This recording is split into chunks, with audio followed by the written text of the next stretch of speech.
Hello everyone. So this is fifth lecture of unit first. Topic is curl of a vector field. For a lamellar vector field, a vector which is equal to gradient of a scalar field.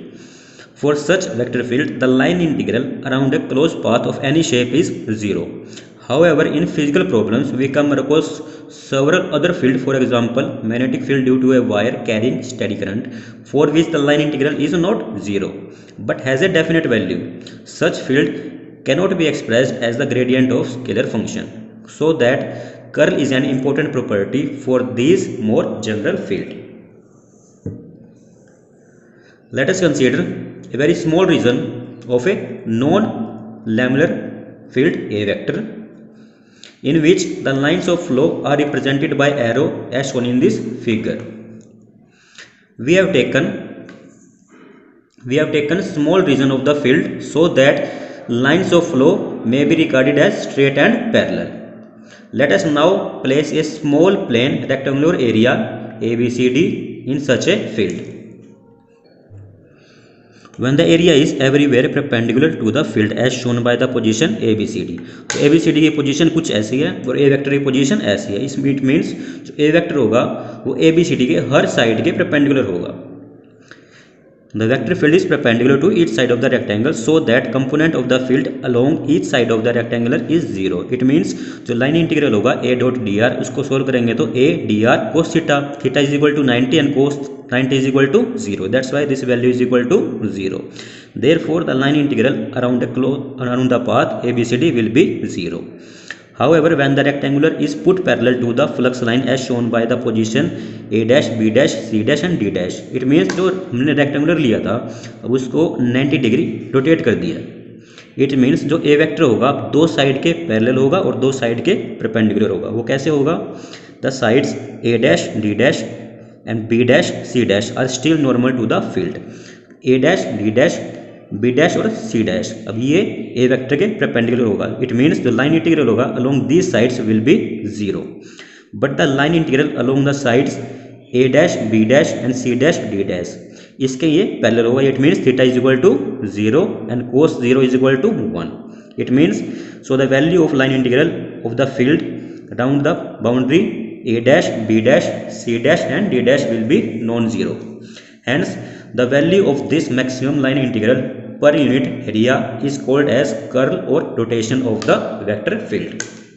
So next is curl in Cartesian coordinate. Let us consider a infinitesimally small rectangular area ABCD with its sides del x and del y parallel to x and y axis respectively. Let a vector be a vector field at P point xyz, the middle point of the rectangle, if ax, ay and az are the three components of a vector. Then a vector is equal to ax I cap plus ay j cap plus az k cap.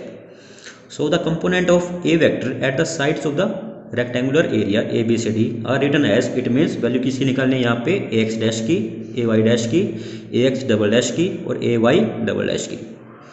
Along AB ax dash is equal to ax plus curly ax upon में curly y. It means जो P point पे क्या value थी ax plus अब जो इस direction के अंदर जो ax है वो किस पे डिपेंडेंट है? y पे है. इट मीन्स करली ax अपॉन में करली y इनटू में जो टोटल डिस्टेंस है वो कितनी है यहाँ पे डेल y. इट मीन्स जो हाफ होगी वो कितनी होगी? Half del y. और ये P पॉइंट से नीचे है इट मीन्स नेगेटिव डायरेक्शन में है. It means minus half del y. Similarly along BC ay dash is equal to ay plus अब जो a यहाँ पे ay है वो डिपेंड किस पे कर रही है? x पे डिपेंड कर रही है. इट मीन्स करली ay अपॉन में करली x प्लस जो p से यहाँ पे राइट हैंड साइड पे है bc. It means positive direction में इसलिए half del x. Similarly along dc ax dash is equal to ax plus curly ax upon में curly y half del y. It means जो p point से ये ऊपर है इसलिए मीन्स पॉजिटिव साइड में इसलिए यहाँ पे पॉजिटिव साइन आया है. Along AD ay double dash is equal to ay plus curly ay upon में curly x minus half del x. It means जो P पॉइंट से लेफ्ट हैंड साइड में इट मीन्स नेगेटिव डायरेक्शन के अंदर इसलिए यहाँ पे माइनस आया. Now for finding the curl we have to calculate the line integral of A vector round the closed path ABCD. For this, multiply the tangential component of A vector along the sides of rectangular by the respective path length with proper sign and add. Thus, if the line integral is taken in anticlockwise, anticlockwise means A, B, C, D. Along AB, AX dash into में del X. Here, direction of AX dash and AB is same direction. That's why here positive sign. So put the value of AX dash here into में del X. Similarly, along BC, AY dash into में del Y. The direction of AY dash and BC is in same direction. That's why here is positive sign. Put the value of AY dash here into में del Y.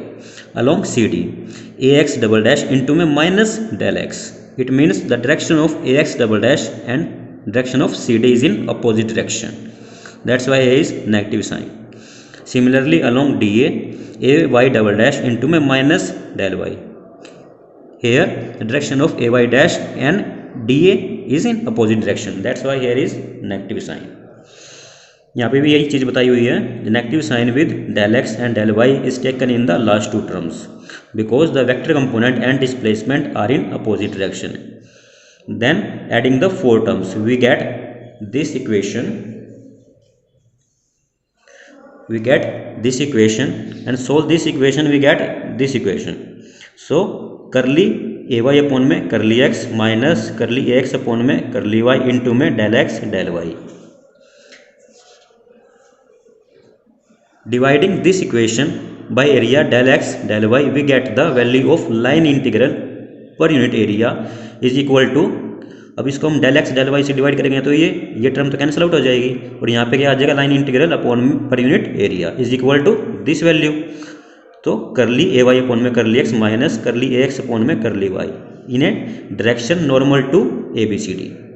It means जो direction थी ये भी anti clockwise थी, यहाँ पे right hand rule लगाएंगे तो एंटी क्लॉकवाइज जो डायरेक्शन होगी वो ऊपर की साइड होगी. It means positive Z direction. This gives the Z component of curl A at the point P.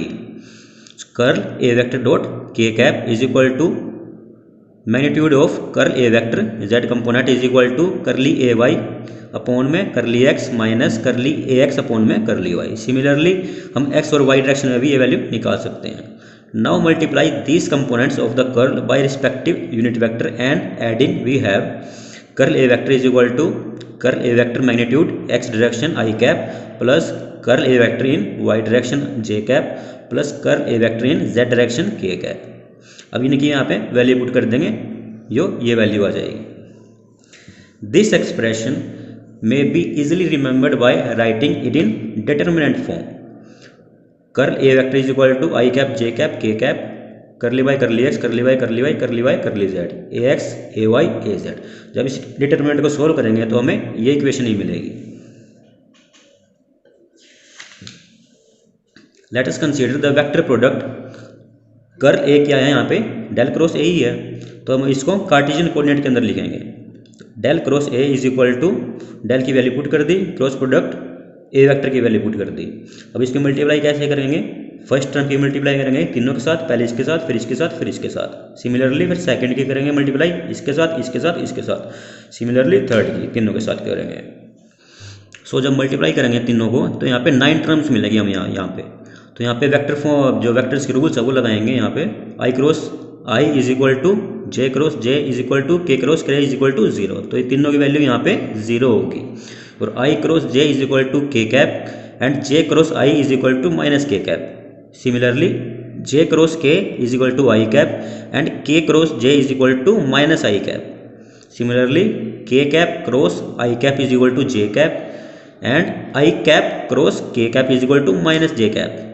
सो जब ये इक्वेशन सोल्व करेंगे तो ये वैल्यू मिलेगी हमें, और ये किसके इक्वल है, कर्ल ए के. तो यहाँ से हम लिख सकते हैं curl A vector is equal to del cross A is equal to determinant form of this equation. Next is Stokes theorem. The line integral of a vector field taken around a closed path or loop is equal to surface integral of the normal component of the curl of that vector field taken over the surface bounded by that loop. We can written in mathematical form closed integration a dot dr is equal to surface integration del cross a dot ds vector. अब इसको हम ये चीज़ यहाँ पे prove करनी है. So consider an open surface bounded by closed loop or path C placed in a vector field A vector. Divide the surface into a large number of small areas ds1, ds2, ds3 up to dsn, bounded by curves c1, c2, c3 up to cn as shown in this figure. Further, consider one such element, say ith element, having curve boundary ci and vector area n cap dsi, where n cap is the unit vector normal to dsi, as the curl of a vector at that point in the vector field is equal to line integral per unit area taken along the boundary of a small area around that point. इनमें जो हमने previous derivation जो हमने value prove करी थी, curl A is equal to line integral पर unit area, उसी को हम यहाँ पे लिखा हुआ है. तो line integral A dot D R is equal to curl A dot N cap D S. अब कर्ल ए को लिख देंगे del cross A dot N cap D S. The same relation holds good for each element area. Therefore, adding up all such relation or taking summation on both sides. So, summation I is equal to 1 to n close integration ci a dot dr is equal to summation I is equal to 1 to n del cross a dot n cap dsi. It can be shown easily that all the line integral within the interior of the surface cancel each other. It is because of the fact that line integral are in opposite direction along the common side of adjacent area element. Therefore, we are left with only those line integral which fall on the boundary C. It means जो internal यहाँ पे जो element area लिए होते हैं उनकी जो internal direction है वो कैंसिल आउट हो जाएगी, सिर्फ जो आउटर एलिमेंट्स हैं उनकी कंसीडर होगी यहाँ पे. तो इसको हम लिख देंगे summation I is equal to 1 to n close integration C I A dot D R is equal to, लिख सकते हैं इसको हम close integration C A dot D R, because जो इंटरनल एलिमेंट्स थे उनकी जो डायरेक्शन हुआ है अब कैंसिल आउट हो गई है, सिर्फ आउटर सरफेस की यहाँ पे कंसीडर होगी.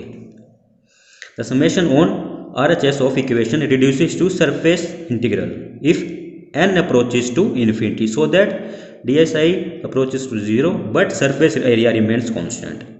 सो लिमिट हम लगाएंगे अब इस पर, limit n approaches to infinity D S I approaches to 0 summation I is equal to 1 to n del cross A dot D S I is equal to surface integration del cross A dot D S is equal to surface integration del cross A dot N cap D S. तो यहाँ पे जो D S है ये vector quantity है. So D S vector is equal to n cap ds. Using equation 1, 2 and 3 written as close integration a dot dr is equal to surface integration del cross a dot n cap ds, and this is the statement of Stokes theorem.